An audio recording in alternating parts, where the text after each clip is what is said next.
Shalom, selamat masuk ke masa yang baru, bulan yang baru, yaitu memberikan influence bukan cuma di dalam keluarga, bukan cuma dalam jemaat, tetapi sekarang kepada komunitas. Rencana Tuhan, ragi itu tidak simpan di dalam yaitu kotak, tetapi dimasukkan dalam adonan. Seperti saya katakan, harus engage, harus berhubungan. Dan kita melihat dalam Kisah Rasul 1:8, jelas di situ dikatakan kamu akan menerima dinamis, kuasa mengadakan mujizat. Kalau Roh Kudus atau ketika Roh Kudus turun ke atas kamu dan kamu jadi saksiku. Saksi seorang raja adalah seorang duta besar. Dan itu kita menerima exousia atau authority. Dan kapan itu? Di Yerusalem, Yudea, Samaria sampai ujung bumi. The Great Commission dimulai dengan The Great Commandment. The Great Commandment adalah untuk kita sendiri. Untuk kita dalam keluarga inti, lalu kemudian dalam jemaat. Yaitu saling mengasihi sama seperti Tuhan Yesus telah mengasihi kita.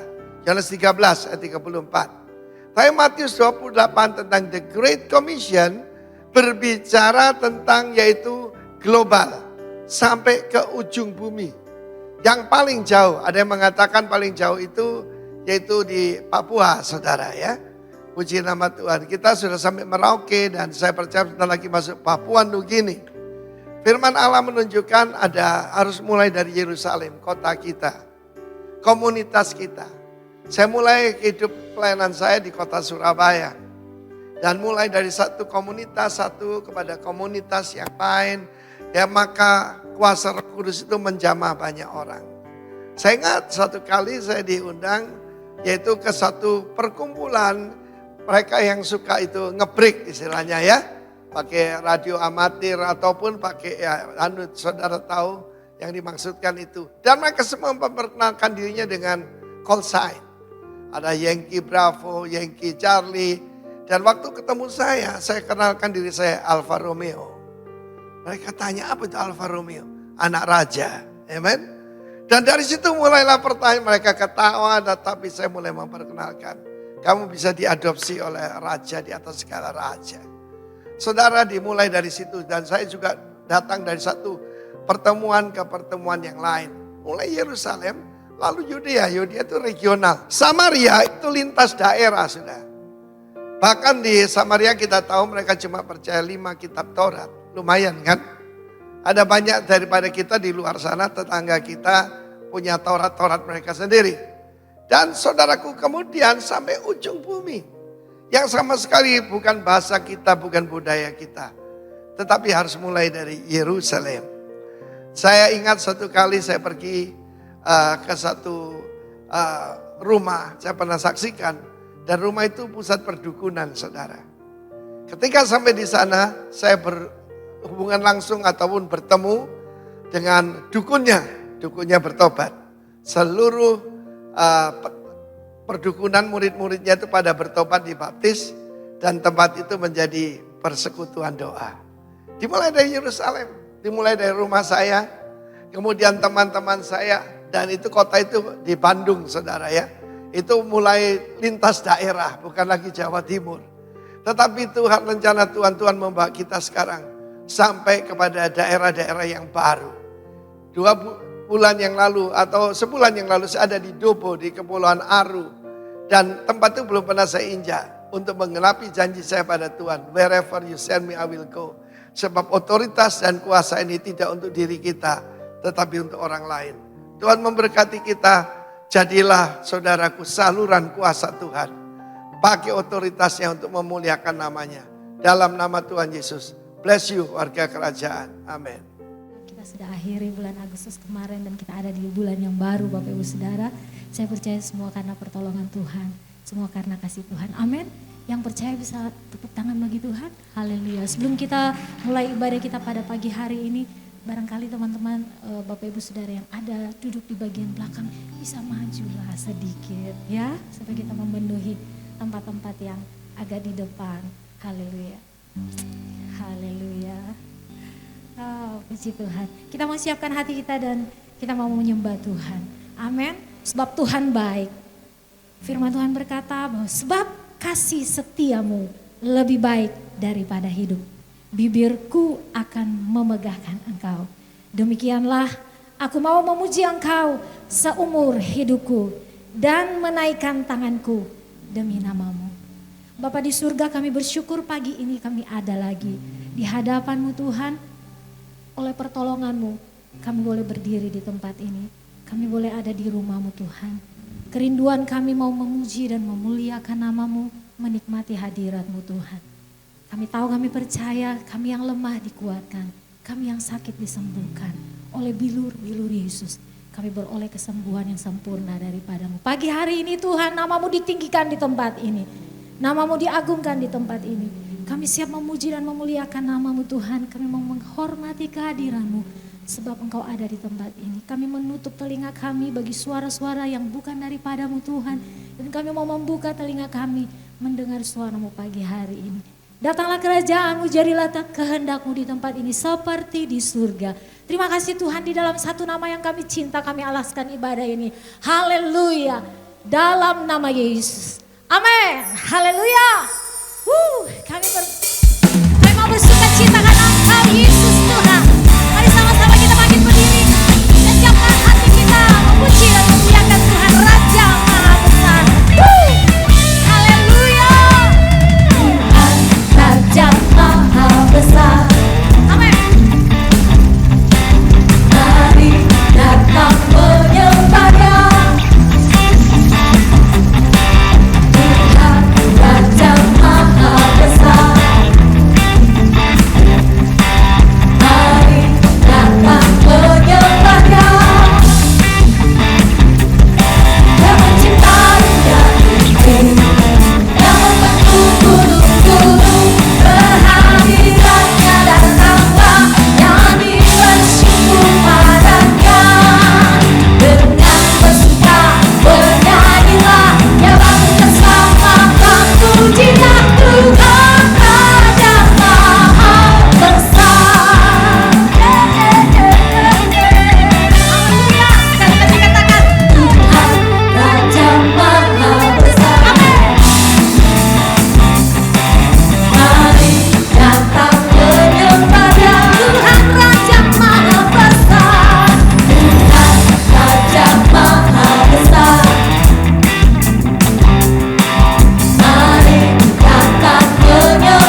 segenap hati kami katakan, ku kagum ya Tuhan.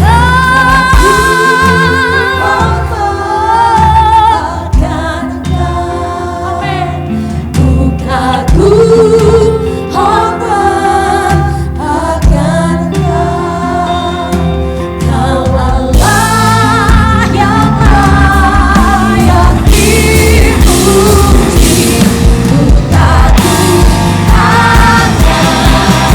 Sungguh kami kagum Tuhan. Ku kagum hormat. Amin. Amin. Amin. Ku kagum hormat akan Engkau. Yang layak dipuji, ku kagum akan Engkau. Sebab Engkau yang layak, Allah yang layak dipuji, ku kagum akan Engkau. Kau yang layak, Allah yang layak dipuji. Kami kagum,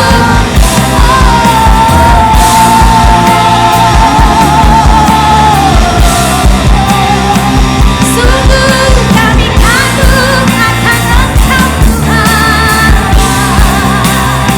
Kasih-Mu besar, Kasih-Mu hebat, dahsyat perbuatan-Mu Tuhan dalam hidup kami. Kasih setia-Mu besar Tuhan, sungguh kami menikmati bersama dengan Engkau Tuhan. Oh, sepanjang hari, sepanjang waktu, tak pernah tinggalkan kami Tuhan. Walau sedetik pun Kau setia, Kau ajaib, Kau mulia. Dahsyat perbuatan-Mu Tuhan. Sila masyarakat dalam kasih, Hiria masih kira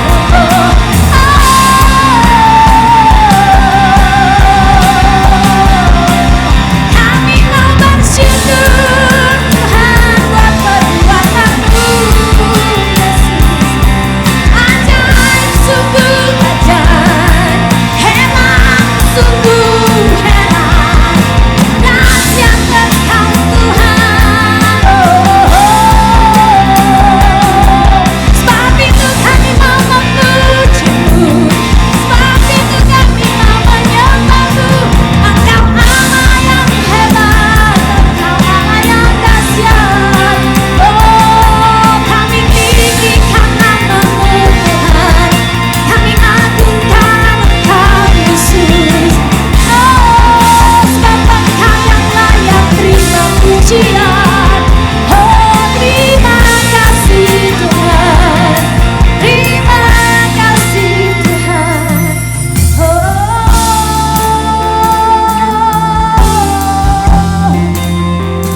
Haleluya, haleluya, haleluya.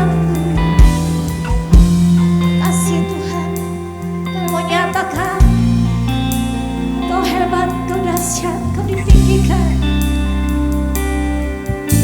Your name is the highest, Your name is the greatest, Your name stands above them all. All thrones and dominions, all power and positions, Your name stands above them all. Your name is the highest, Your name is the greatest, Your name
Kami berterima kasih buat hadirat-Mu di tengah-tengah kami.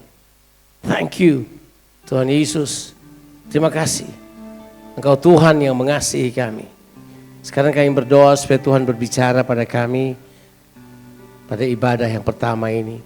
Kami berdoa firman yang hidup, firman yang berkuasa, firman yang kuat, yang lebih tajam dari pedang bermata dua manapun dilepaskan di tengah-tengah kami. Hamba berdoa sementara firman disampaikan, sembuhkan yang sakit, kuatkan yang lemah. Tapi lebih daripada itu biar kami mengenal pribadi-Mu. Kami mengenal jalan-jalan-Mu. Kami masuk dalam maksud Tuhan yang kekal. Kami berdoa supaya Tuhan mengurapi kami semuanya. Roh hikmat dan wahyu turun ke atas kami. Bantu kami untuk mengerti Tuhan. Biar kami hidup di dalamnya. Bagi Tuhan semua kemuliaan kekal sampai selama-lamanya. Dalam nama Yesus kami berdoa. Haleluya. Amin. Amin. Silakan saudara duduk. Shalom saudara-saudara. Apa kabar? Saudara kelihatan bahagia? Puji Tuhan. Oke. Nah, di pagi ini tentu sudah tahu kita masuk pada awal bulan September ini. Kita sekarang sudah punya tema Leading as Influencer. Kita sudah berbicara tentu di bulan-bulan sebelumnya tentang bagaimana kekuatan influence yang datang dari Tuhan itu. Nah sekarang kita akan membahas tentang sesuatu yang penting. Saya ingin membahas ini, sudah lama saya tidak mengkhotbahkan model khotbah yang seperti ini. Jadi saya akan mengambil waktu untuk mengkhotbahkan seperti ini. Saya ingin membahas tentang bagaimana menjadi seorang, menjadi pribadi yang transformatif. Jadi satu pribadi yang kalau ketemu orang lain terpengaruh untuk menjadi lebih baik. Itu bagaimana? Itu bisa terjadi. Itu bukan sesuatu yang gak mungkin. Itu bisa terjadi. Yang pertama karena memang identitas saudara. Saudara telah ditetapkan oleh Tuhan untuk memerintah sebagai imam dan raja bagi dia. Saya sudah mengkhotbahkan ini mungkin sudah 3 tahun berturut-turut dari tahun 2022 sampai 2024 ini bahwa kita ini ditujukan oleh Tuhan untuk memerintah bersama dia. Kita menjadi imam dan raja bagi dia. Di dalam kalau saudara baca Wahyu pasal 5 ayat 9 dan 10. Tidak usah dibuka, saya cuma mention aja hal tersebut. Tapi juga yang berikut adalah saudara ini kan ditetapkan sebagai garam dan terang. Kita sudah tahu hal tersebut. Jadi hampir semua tanggung jawab yang Tuhan berikan kepada kita sifatnya itu transformatif. Itu dia. Hampir semua tanggung jawab yang Tuhan percayakan pada saudara dan saya sifatnya transformatif. Apa artinya transformatif? Punya kemampuan untuk mengubahkan orang lain yang ada di sekitar kita. So karena sifatnya transformatif, kita tidak boleh hanya menjadi pasif mengenai hal tersebut.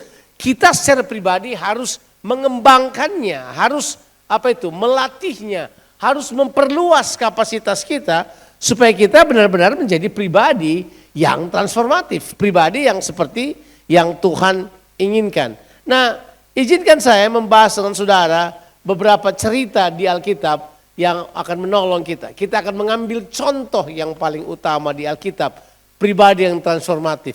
Siapa lagi?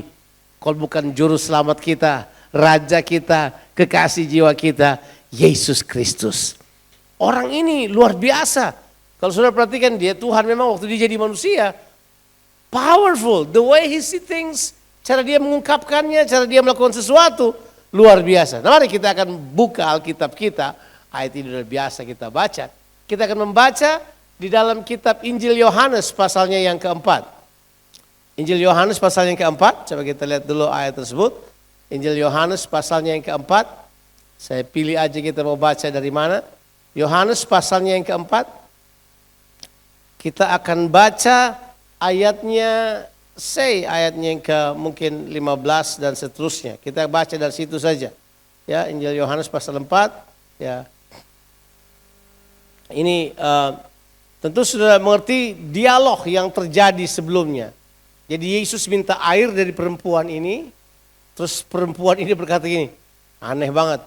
Masa ada orang Yahudi minta air pada perempuan Samaria. Kayaknya nggak biasa.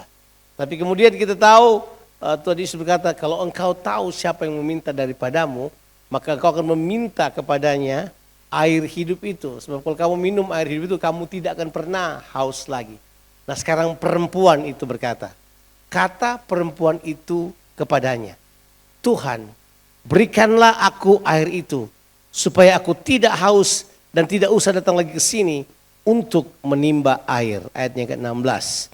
Kata Yesus kepadanya, pergilah, panggillah suamimu dan datang ke sini. Ayatnya ke-17, kata perempuan itu, aku tidak mempunyai suami. Kata Yesus kepadanya, tepat katamu bahwa engkau tidak mempunyai suami. 18, sebab engkau sudah mempunyai 5 suami. Dan yang sekarang ada, yang ada sekarang padamu bukanlah suamimu. Dalam hal ini engkau berkata benar.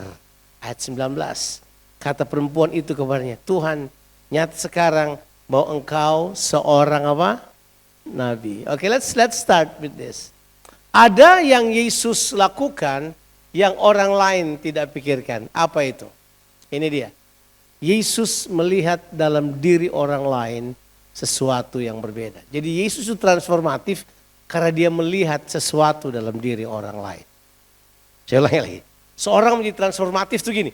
Karena dia mau ambil waktu untuk melihat dalam diri orang lain sesuatu. Ada sesuatu di dalamnya. Kan kalau di cerita ini kita udah jelas kan. Di cerita ini kehidupan perempuan ini harusnya, come on. Kehidupannya nggak terlalu bagus gitu kan. Kehidupannya bukan sesuatu yang dapat dicontoh begitu. Tapi coba dilihat, Yesus melihat sesuatu. Jadi ini yang penting buat kita yang pertama. Untuk menjadi pemimpin atau menjadi pribadi yang transformatif, saudara perlu punya penglihatan terhadap orang-orang di sekitar saudara. Bilang dulu, penglihatan. Saudara harus punya penilaian terhadap orang-orang di sekitar saudara. Sering sekali kita dengan mudah judge orang, kita menghakimi orang. Dan ini prinsip. You cannot change what you hate. Saya ulangi lagi. Saudara tidak bisa mengubah apa yang saudara benci. Gak bisa. Saudara hanya bisa mengubah sesuatu yang saudara sukai, sesuatu yang saudara cintai. Kalau ada pribadi yang kamu benci, kamu tidak akan niat ubah orang tersebut. Kamu niat dia berantakan aja kan. Tapi ini prinsipnya. Yesus melihat sesuatu di dalam perempuan ini. Menurut tanggapan orang, tidak ada masalah. Tapi Yesus menunjukkan fakta. Yesus berkata begini, your stage is this. Keadaanmu itu sebenarnya kamu gak baik-baik aja. Kamu bilang gak ada suami, suamimu sudah 5. Sekarang yang ada padamu yang ke-6 itu bukan suamimu. Jadi kamu sekarang dalam keadaan secara pribadi lagi stres, dalam keadaan ekonomi mungkin gak nyaman, kamu mungkin dalam keadaan tidak enak karena akan dirajam dengan batu sampai mati kalau orang tahu kamu adalah perempuan yang tidak baik. Dan ada banyak hal yang lain yang bisa menjadi trigger masalah besar bagi perempuan ini. Tapi Yesus melihat lain. Yesus melihat kepadanya dan Yesus berkata kepadanya, kalau engkau tahu siapa yang berbicara kepadamu, engkau akan minta air itu kepadanya. Jadi kemudian dia berkata, kalau itu berikanlah air itu, supaya aku tidak haus lagi. Supaya aku enggak. Yesus berkata, bukan itu masalahnya. Masalahnya sekarang adalah, ini yang kita perlu tahu. Yesus melihat potensi di dalam perempuan ini yang gak ada orang yang melihatnya. Gak ada yang melihatnya. Apa potensinya? Ternyata perempuan ini adalah seorang yang punya pengaruh yang luar biasa. Dia punya influence yang luar biasa. Yesus mengambil waktu untuk melihat hal tersebut. Tahu gak, seringkali kita nilai anak kita hanya berdasarkan prestasi mereka di sekolah. Kalau raportnya baik kita berkata, oh jangan salah. Belum tentu. Siapa tahu ada di balik seorang anak yang mungkin secara akademik gak bagus. Tapi sebenarnya di dalam dia ada kekuatan yang lain yang sanggup mengubah banyak hal. Seringkali kita salah menilai bahwa orang ini kelihatannya baik banget, kayaknya dia deh. Enggak. Mari masuk lebih dalam lagi. Yesus punya penglihatan yang tidak biasa. Saudara mau kembangkan penglihatan itu? Ini enggak terjadi begitu aja. Ini perlu dilatih. Saudara perlu melatih diri saudara untuk melihat apa yang baik dari kehidupan orang sekalipun orang tersebut tidak baik. Begitu. Saudara harus mengembangkan sebuah penglihatan yang mengembangkan begini. Orang lain posisinya bisa enggak bagus, situasinya bisa enggak bagus, tapi di dalam orang tersebut ada potensi potensi yang belum tergali, kemampuan yang belum dilepaskan, kepandaian atau kecerdasan yang belum di-tap in untuk kemudian menjadi berkembang dan kemudian memberkati orang lain. Kemampuan ini adalah hal yang sangat penting. Yesus melihat hal-hal yang tidak dilihat oleh orang lain. Saudara mau itu? Saya cerita-cerita yang lain. Petrus juga sama. Bagaimana caranya Tuhan Yesus memilih Petrus? Saya ingat sekali terakhir kita ada di hotel itu dan kemudian Pastor Caleb dari Surabaya ya, Caleb Lim. Dia berkhotbah tentang Petrus. Bagaimana Petrus ditungguin oleh Yesus. Petrus sudah buang jala sepanjang malam, ditungguin oleh Yesus. Gagal dia kembali, kemudian Yesus cuma berkata buat dia, buanglah jalamu ke sebelah kanan. Petrus pasti dalam hatinya, siapa manusia ini? Kalau dia orang Ambon dia kata, farek dan kamu orang. Saya sudah buang jala kiri, kanan, muka, belakang, semua tanpa saya sudah buang, udah dapat apa-apa. Sekarang kamu suruh saya buang ke sebelah kanan lagi. Kira-kira untuk apa? Tapi Yesus tunggu dia. Tapi karena kau mengatakannya, saya melakukannya. Waktu kemudian dia buang jalannya. Seorang yang gagal itu kemudian menjadi rasul yang sangat hebat. Siapa yang melihatnya? Yesus melihatnya. Apakah cuma satu kali Yesus melihatnya? Tidak. Ingat waktu Yesus mati kemudian dia dikubur, kemudian Petrus dan murid-muridnya kecewa. Mereka kemudian lari, Petrus menangkap ikan lagi kan. Ingat, Yesus datang lagi. Dia tunggu lagi di situ. Peristiwa yang sama terjadi karena Yesus adalah orang yang selalu melihat sesuatu dalam diri orang lain. Orang boleh gagal, orang boleh tidak sesukses orang lain, it doesn't matter, tapi Yesus melihat hal tersebut. Nah, kalau kita punya penglihatan kayak begini, kita akan dengan itu tuh, dengan kekuatan yang karena penglihatan kita untuk datang terus pada orang dan tidak menyerah pada orang lain cuma karena mereka gagal. Atau cuma karena mereka tidak memenuhi ekspektasi kita. Itu Yesus yang pertama. Mau jadi pemimpin yang transformatif? Milikilah penglihatan yang tidak kebanyakan orang miliki. Melihat potensi orang lain. Melihat apa yang ada dalam diri orang lain. Setiap kita, siapapun kita. Kalau kita lahir di dunia ini, sudah pasti dalam kita ada potensi. Pasti dalam saudara ada sesuatu yang kalau digali keluar, hal tersebut akan melakukan sesuatu yang baik bagi kehidupan banyak orang di sekitar kita. Yang kedua, yang pertama adalah he sees something different. Dia melihat sesuatu yang sekarang yang kedua adalah dia mengatakan hal-hal yang berbeda. Lalu melihat, yang kedua mengatakan. Kalau saudara mau jadi seorang yang transformatif, saudara harus belajar untuk menggunakan perkataan-perkataan yang benar-benar membangun orang lain. Lalu perkataan yang membangun. Itu selektif, saudara yang pilih itu. Itu enggak terjadi begitu aja. Saudara harus memutuskan. Saya sudah cerita pada saudara, saya dan mungkin juga saudara, kita semua dibesarkan dari keluarga yang maki seperti minum air. Gitu aja atau tarik nafas. Ya kan? Kita ngomong bahasa kotor itu hampir setiap detik kalau boleh. Kita orang yang seperti itu. Tapi begitu kita diubahkan oleh Tuhan, kita seharusnya memutuskan untuk tidak sembarang mengucapkan perkataan. Yesus punya perkataan, semuanya berkualitas. Pernah nggak? Kalau di Alkitab bahasa Inggris, ada Alkitab yang namanya Red Letters, Words of Jesus. Ada perkataan Yesus itu ditaruh dalam huruf berwarna merah gitu kan. Saya suka baca itu kemudian lihat perkataan Yesus. My goodness. Perkataannya, kualitas perkataannya. Nggak sembarangan. Nggak sembarangan. Alkitab bilang, sudah cari aja di mana-mana. Orang berkata, siapakah orang ini? Kalau dia berbicara dengan apa? Kuasa. Siapakah orang ini? Waktu dia berbicara, hati kami tertusuk-tusuk. Itu ditulis di Alkitab. Itu bukan sesuatu yang sembarangan ditulis. Itu memang ditulis bahwa perkataan Yesus adalah perkataan yang apa? Berkualitas. Berkualitas. Pernah nggak kita memikirkan bahwa di dalam kehidupan ini perkataan kita menentukan sekali arah kehidupan kita atau menentukan sekali arah kehidupan orang lain di sekitar kita. Betul? Kalau saudara baca misalnya, coba taruh di depan. Lukas pasalnya yang keempat ayat yang ke-22. Coba kita lihat. Bukankah ia ini anak Yusuf? Cuma mau kasih tahu aja ini. Dia bilang ini. Dan semua orang itu membenarkan dia dan mereka heran akan apa? Kata-kata indah yang diucapkannya.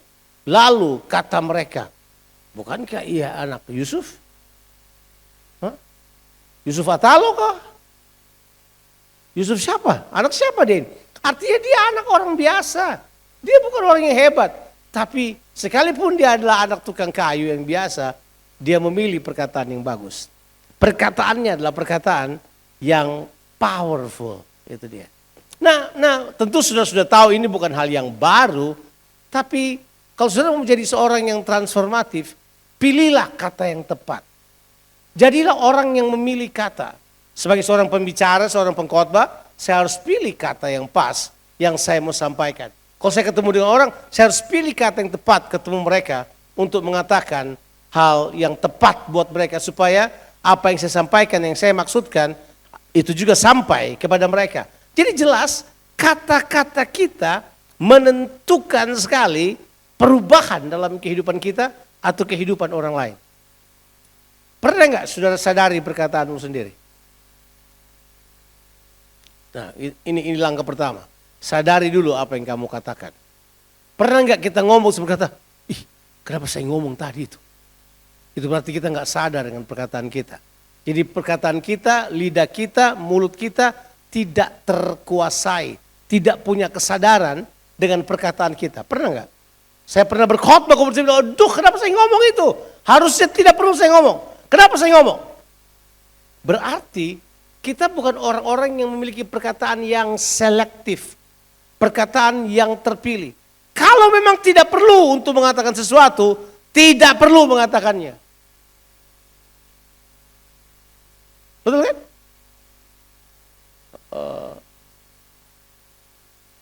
Jadi saya dibawa ke sebuah tempat terus mereka bilang ini keadaan Indonesia sekarang. Menurut Bang Jo apa? Saya nggak tahu.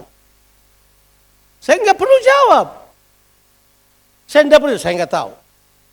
Saya nggak perlu jawab. Mengapa saya nggak perlu jawab? Kalau saya tidak perlu tahu dan saya juga tidak perlu mengutapkan perkataan yang sia-sia pada saat itu. Kita harus mengerti. Yesus sendiri berkata bahwa kalau kita berkata yang tepat, perkataan kita itu akan menolong orang lain. Tapi juga kita mesti tahu, perkataan kita itu, kata saya pilih hati-hati lagi, dihakimi oleh sorga. Satu saat setiap kita akan dihakimi oleh apa?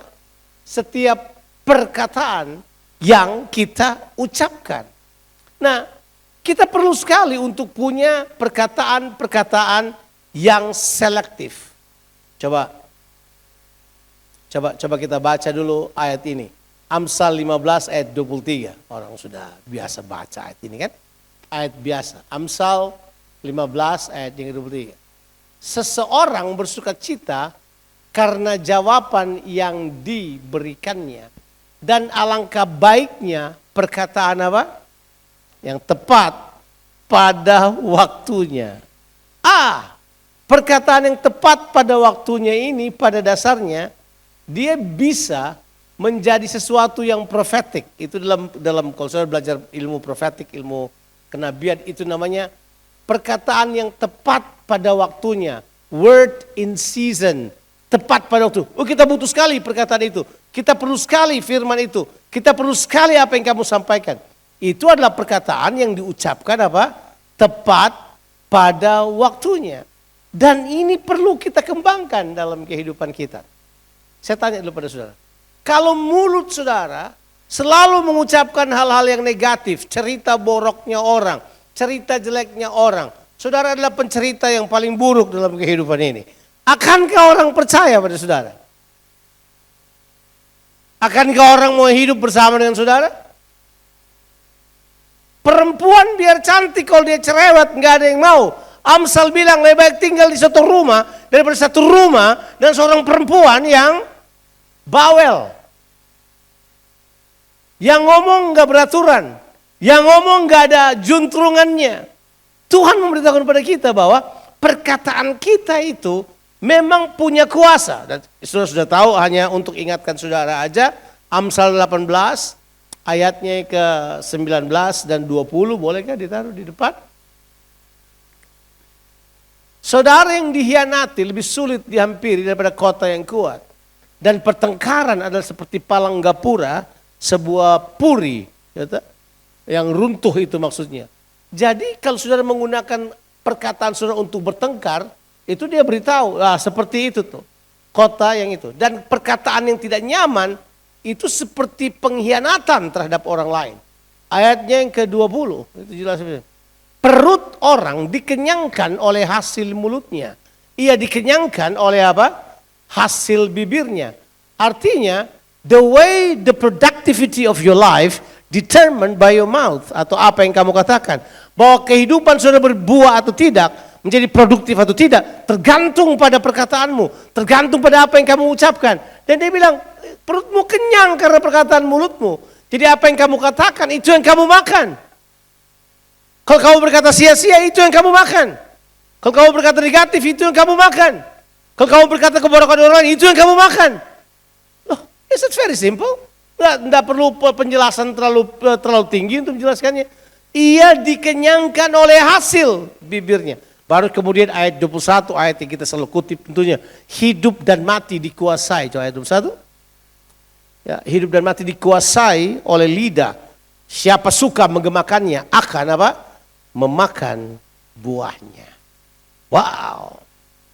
Jadi, yuk kita perhatikan perkataan kita. Yesus powerful dalam perkataannya. Akulah air hidup.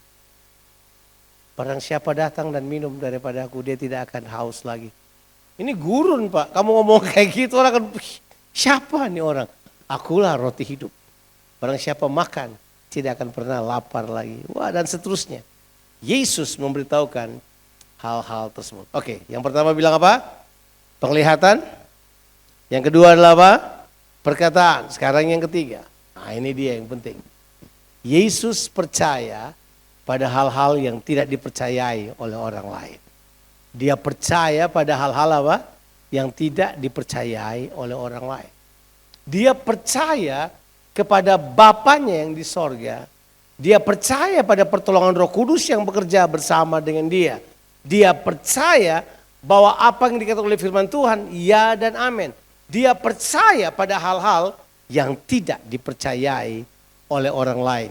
Dia percaya bahwa kalau dia berkata kepada gunung ini pindah ke laut, akan pindah. Dia berkata kepada pohon itu terkutuklah kamu, mati seluruh pohonnya. Dia berkatalah sarus keluarlah, keluarlah. Dia percaya pada hal-hal yang tidak dipercayai orang lain. Sudah percaya enggak bahwa orang lain yang di sekitarmu punya potensi yang luar biasa? Percaya enggak? Kalau saya bilang ini, saya percaya bahwa di dalam Charles dan Jeremia, di dalam mereka ada hal yang luar biasa. Ya, oh ya kalian hidup tiap hari, oh iya, saya lihat hidup tiap hari. Kan kalau hidup tiap hari, sudah aku tahu toh, iya kan? Tapi kita percaya bahwa ada yang baik di dalam mereka. Kita ketemu orang lain, saya membina banyak orang, saya muridkan banyak orang. Kita harus percaya bahwa ada sesuatu yang baik dalam diri mereka. Kita tunggu yang baik itu keluar. Itu dia. Kita perlu memahami ini. Bahwa potensi dalam diri orang lain punya chance yang sama dengan potensi yang ada dalam diri kita. Kalau kita bisa melihat orang lain mengeluarkan potensinya, kita lebih gampang mengeluarkan apa yang ada di dalam kita.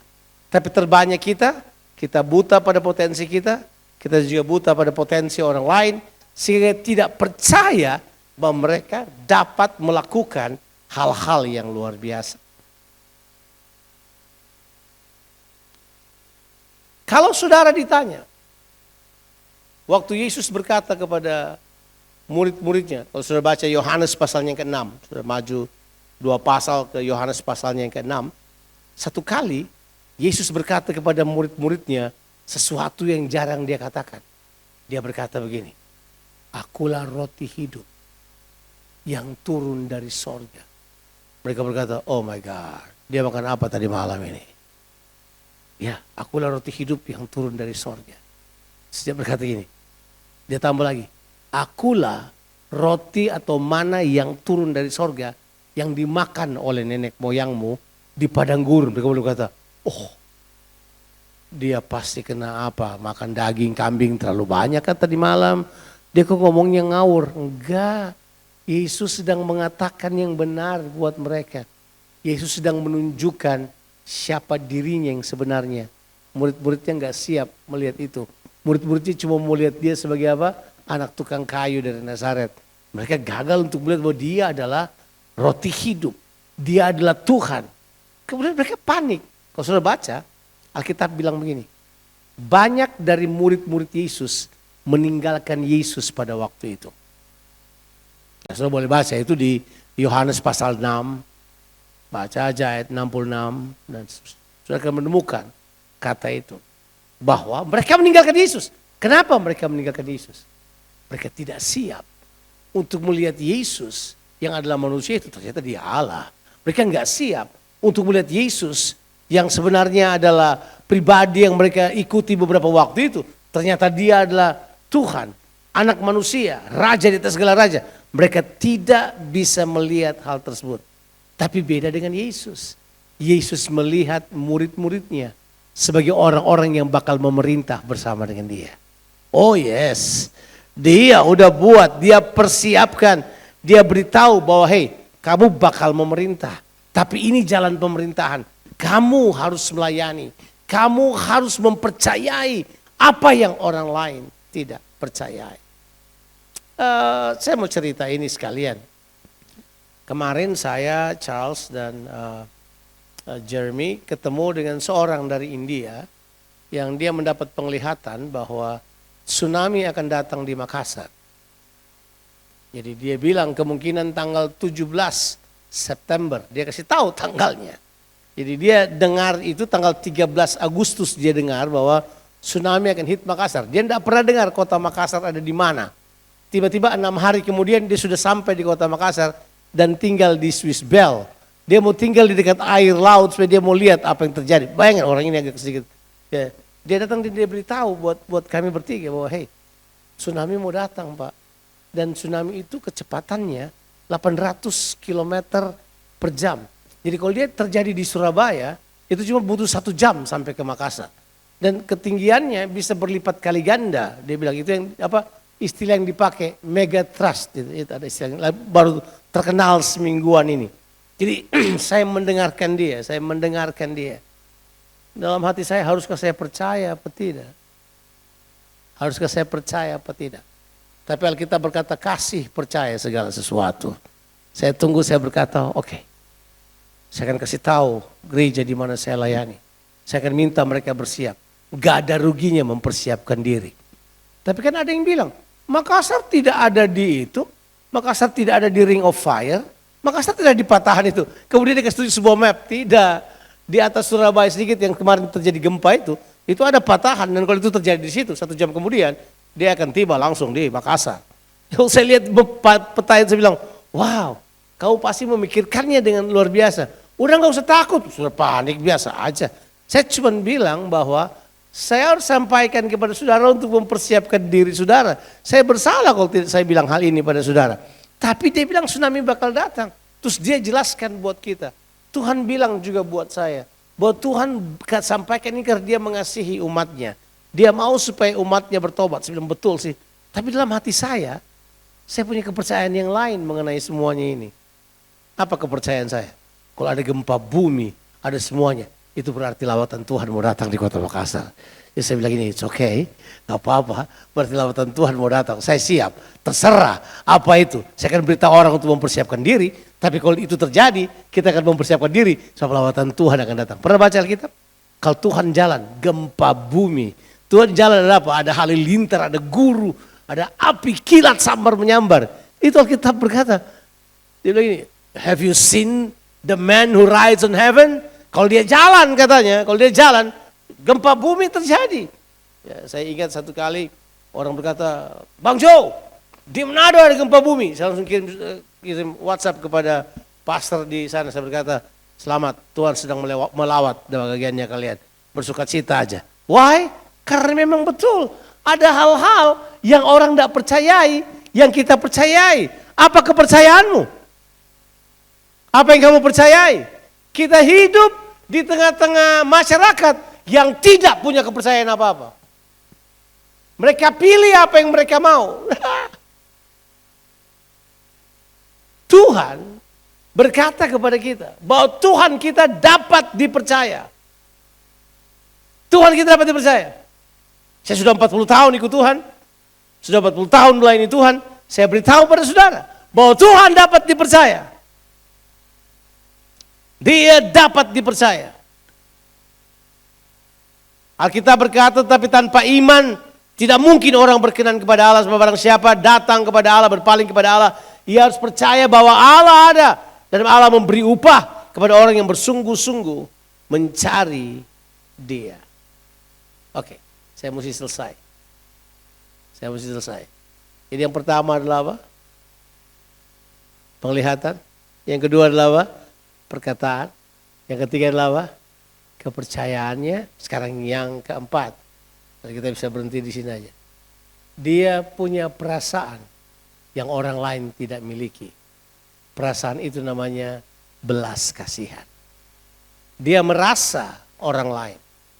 Empati dengan orang lain. Tapi bedanya empati dengan belas kasihan, empati kita kadang-kadang cuma merasa orang lain rasakan. Tapi kalau belas kasihan ada tambahannya. Karena belas kasihan itu datang dari Allah. Belas kasihan itu mendorong seseorang untuk mencapai masalah dan menyelesaikan masalah itu. Jadi kalau orang tergerak oleh belas kasihan, dia akan menyelesaikan masalah itu. Saudara bisa ada di tepi jalan kemudian lihat pengemis kemudian berkata, ih kasihan kodong. Kasihan kodong bukan belas kasihan.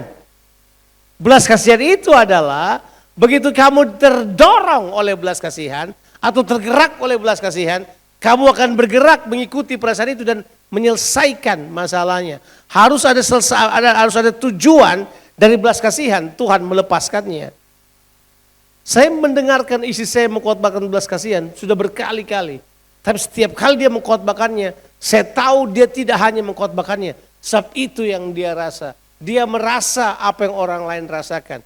Istri saya sangat mudah untuk layani orang karena dia gampang mengerti perasaannya orang. Ya, sangat mudah dia tergerak oleh belas kasihan. Saya kadang-kadang bilang, pelayanan sama perempuan ini terlalu banyak perasaannya. Tapi enggak. Kadang-kala ketika belas kasihan datang, itu jadi beda. Jadi beda karena kemudian belas kasihan itu mendorong, menggerakkan orang untuk kemudian menyelesaikan masalahnya. Dan terbanyak, atau kalau saya bilang paling sering, orang yang tergerak oleh belas kasihan selalu mengalami mujizat. Sebab perasaan Allah itu datang dengan jalan keluar buat kita. Ketika kita lihat orang lain, berkali-kali di Alkitab, setiap kali Yesus tergerak oleh belas kasihan, orang disembuhkan. Setiap kali Yesus tergerak oleh belas kasihan, orang mati dibangkitkan. Perasaan ini yang harusnya kita kembangkan dalam kehidupan kita. Kita harus mengembangkannya begitu rupa supaya kita kemudian dapat menikmati kuasa yang dilepaskan oleh belas kasihan.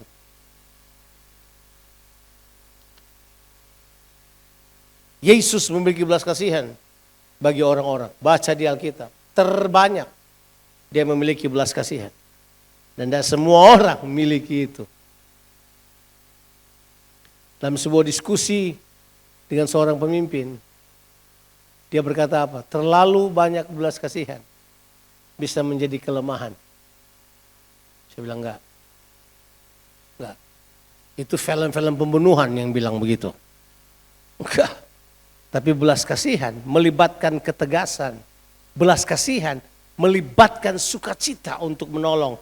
Belas kasihan melibatkan kekuatan untuk mengangkat. Belas kasihan melibatkan ini seluruh kekuatan kita untuk mengeluarkan seseorang dari terpuruknya dia di dalam dosa, terhilang dan binasa selama-lamanya. Belas kasihan yang melakukan hal tersebut. Ayat yang terakhir. Kita baca Matius 9, 35 sampai 36. Ayat yang udah biasa kita baca. Melihat orang banyak itu, tergeraklah hati Yesus.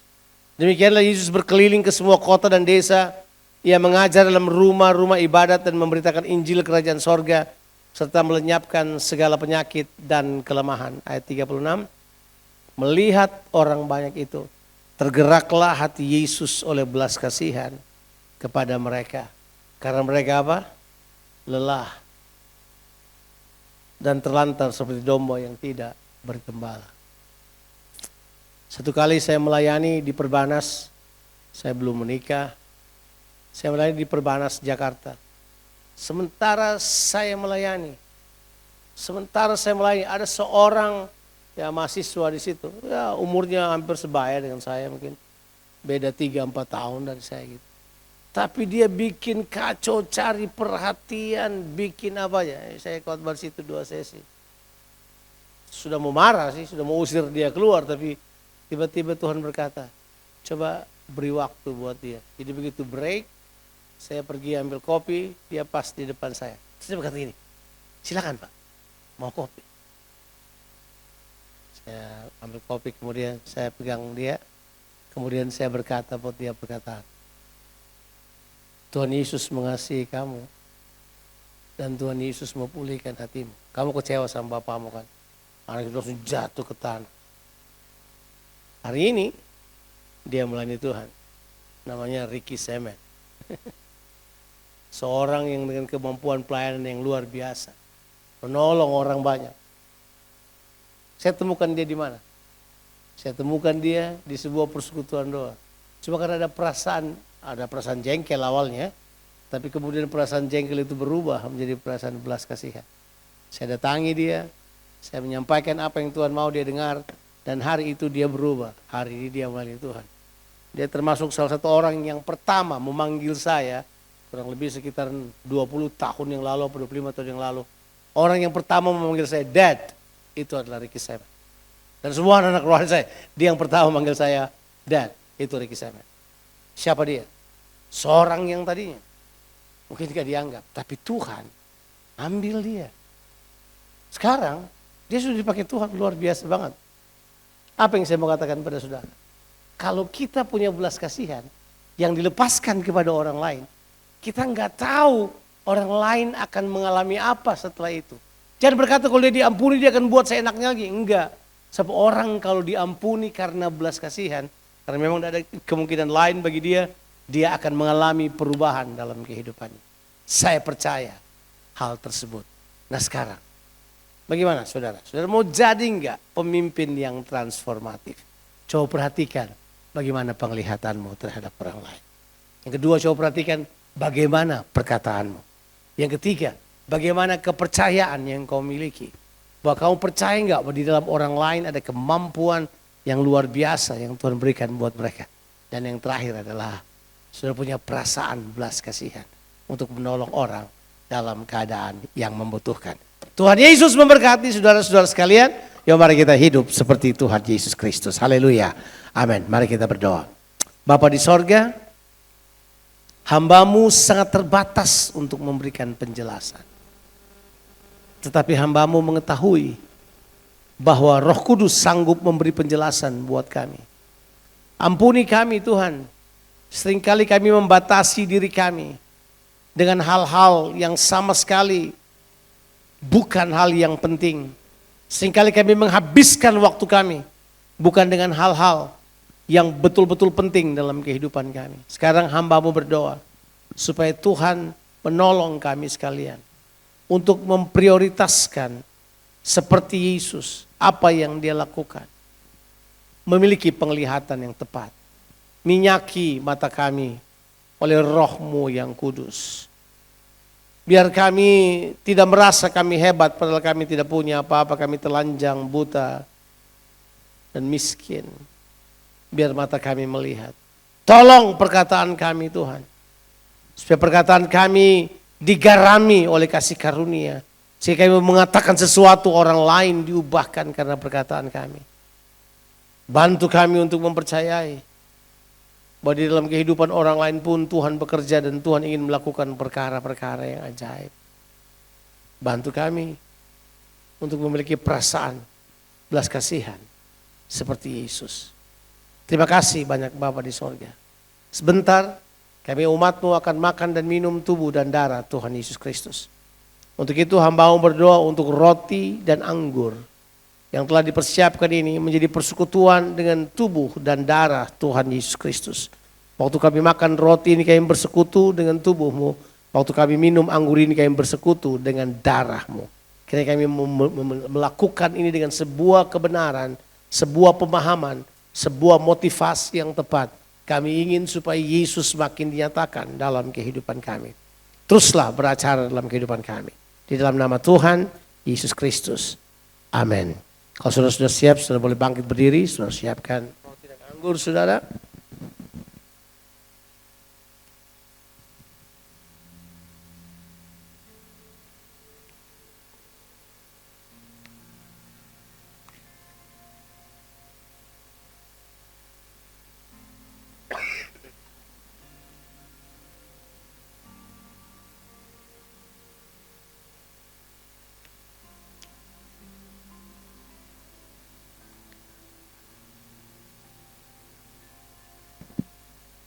Alkitab berkata kepada kita, barang siapa makan dan minum tubuh dan darah Tuhan Yesus Kristus, dia harus memakannya dengan cara yang layak.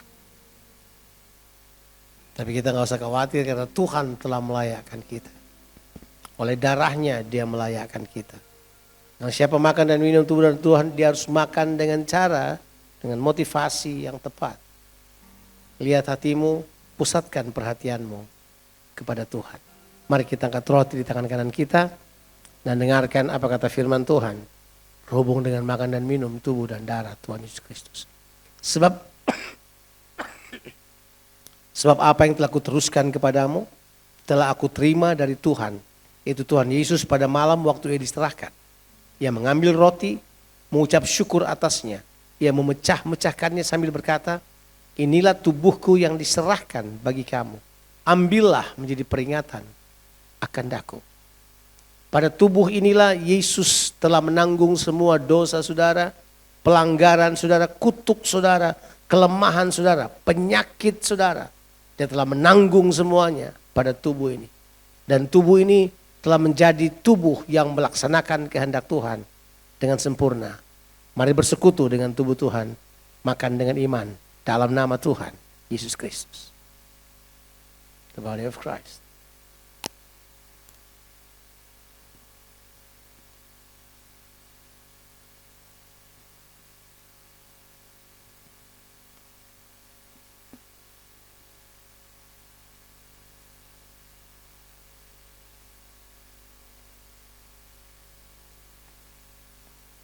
Yang sakit disembuhkan, yang lemah dikuatkan.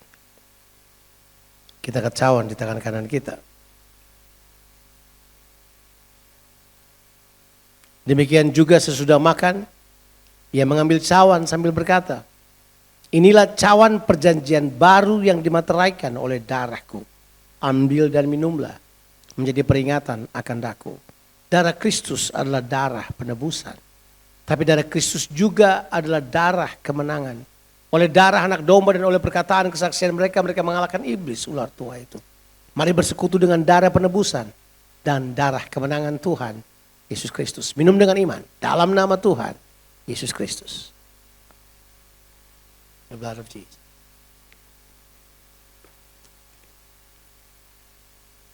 Hallelujah. Hallelujah. Thank you. Haleluya. Thank you Jesus. Ambil waktu beberapa saat untuk berbicara pada Tuhan. Ambil waktu beberapa saat untuk bersekutu dengan Dia. Take your time.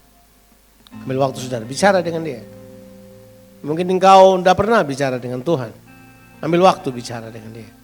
Izinkan juga Dia berbicara kepadamu. Haleluya. Thank you, Lord. Thank you, Jesus.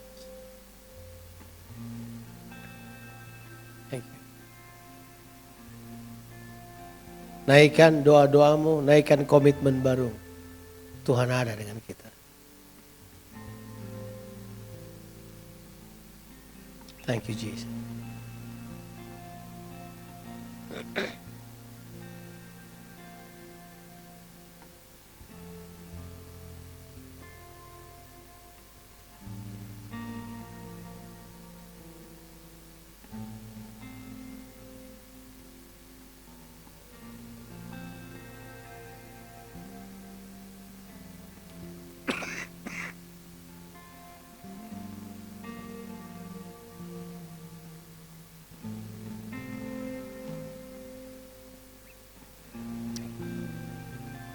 Thank you.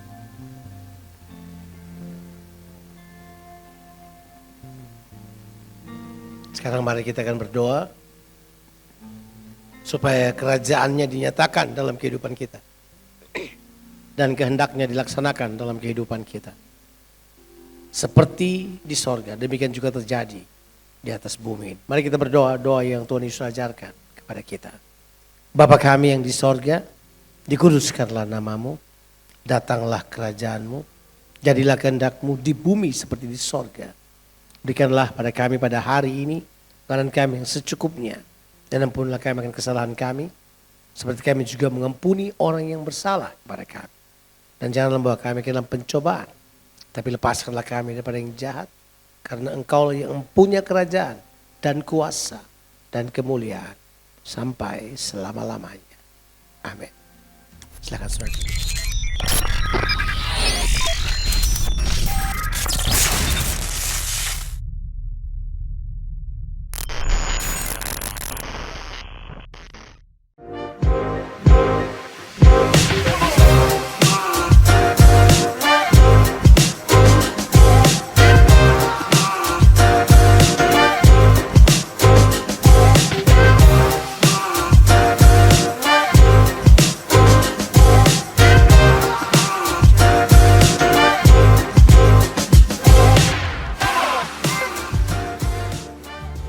Terhubung denganmu, selalu melekat di hatimu. Firman-Mu itulah dasar hidupku yang berdaulat atasku.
Siap. Bapak Ibu diberkati dengan kebenaran firman Tuhan pagi ini. Iya, terima kasih Kak Jo untuk penyampaian firman Tuhannya. Dan kita akan menabur saudara. Nah sebelum menabur kita akan sama-sama berdoa. Kita berdoa. Bapa di surga, kami mengucap syukur, berterima kasih untuk hari yang berbahagia ini. Kami ada sebagaimana kami ada. Terima kasih kami telah mendengar pesan Tuhan. Kami percaya Tuhan sedang mengenapi janji-Mu dalam kehidupan kami untuk memperlengkapi kami hari-hari ini dengan apa yang kami dengar. Dan siang hari ini Tuhan, kami rindu untuk juga mengambil bagian dalam taburan untuk pekerjaan kemuliaan-Mu di tempat ini, bahkan pelayanan-pelayanan sedang dibangun di gereja ini untuk banyak orang menerima Kristus sebagai Tuhan. Kami percaya ketika kami menabur dengan sukacita, ada pelipat gandaan, ada penyediaan, ada ketersediaan bagi setiap apa yang kami butuhkan dalam rumah tangga kami, bahkan usaha bisnis kami, apa saja yang kami kerjakan, berkat Tuhanlah menjadikan kaya dan susah payah tidak akan menambahkannya. Dan kami adalah orang-orang yang diberkati oleh Tuhan. Terpuji nama Tuhan kekal sampai selama-lamanya. Dalam nama Yesus kami siap untuk menabur pagi ini. Haleluya. Amin. Ya, Bapak Ibu bisa menabur dengan ada barcode di depan. atau juga bisa menabur. Ada amplop-amplop yang tersedia di pintu depan, bisa Bapak Ibu masukkan di kotak nantinya. Kiranya berkat yang taburan saudara tabur itu menjadi berkat juga bagi kita semua. Tuhan Yesus memberkati kita. Amin. Haleluya. Di nama Tuhan, Bapak Ibu Saudara, saya percaya kita semua diberkati oleh kebenaran firman Tuhan. Nah, sebelum kita akhiri ibadah kita pagi hari ini, adakah Bapak Ibu Saudara yang baru pertama kali hadir di tempat ini? Mungkin bisa melambaikan tangan Bapak Ibu Saudara, ada teman-teman yang nanti akan menyambut Bapak Ibu Saudara. Haleluya. Oh, haleluya. Jemaat yang setia. Baik Bapak Ibu Saudara, mari kita bangkit berdiri. Haleluya.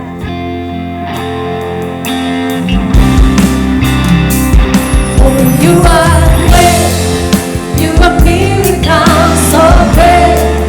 There is no one else like you. There is no one else like you. For you are great, you are miracle so great. There is no one else like you. There is no one else like you. For you are great. For you are great. You do miracles so great. There is no one else like you. There is no one else like you. For you are great. You do miracles so great. There is no one else like you. There is no one else like you. For you are great. For you are great. You do miracles so great. There is no one else like you. There is no one else like you. For you are great. You do miracles so great. There is no one else like you.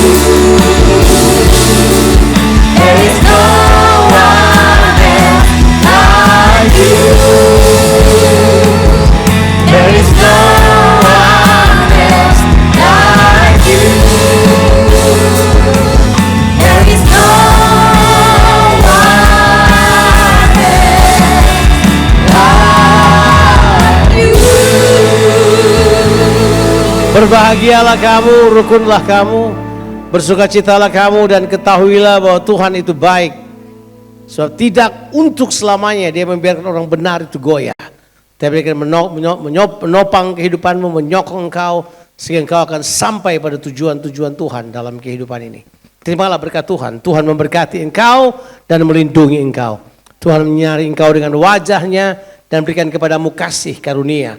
Tuhan menghadapkan wajahnya kepadamu dan berikan engkau damai sejahtera, limpah rahmat supaya diberkatilah kehidupanmu, diberkatilah keluar masukmu, diberkatilah keluargamu dan orang-orang yang kau kasihi, diberkatilah pekerjaanmu, usahamu, studimu, bisnismu, pelayananmu, apa saja yang dikerjakan oleh tanganmu dilipat gandakan oleh Tuhan.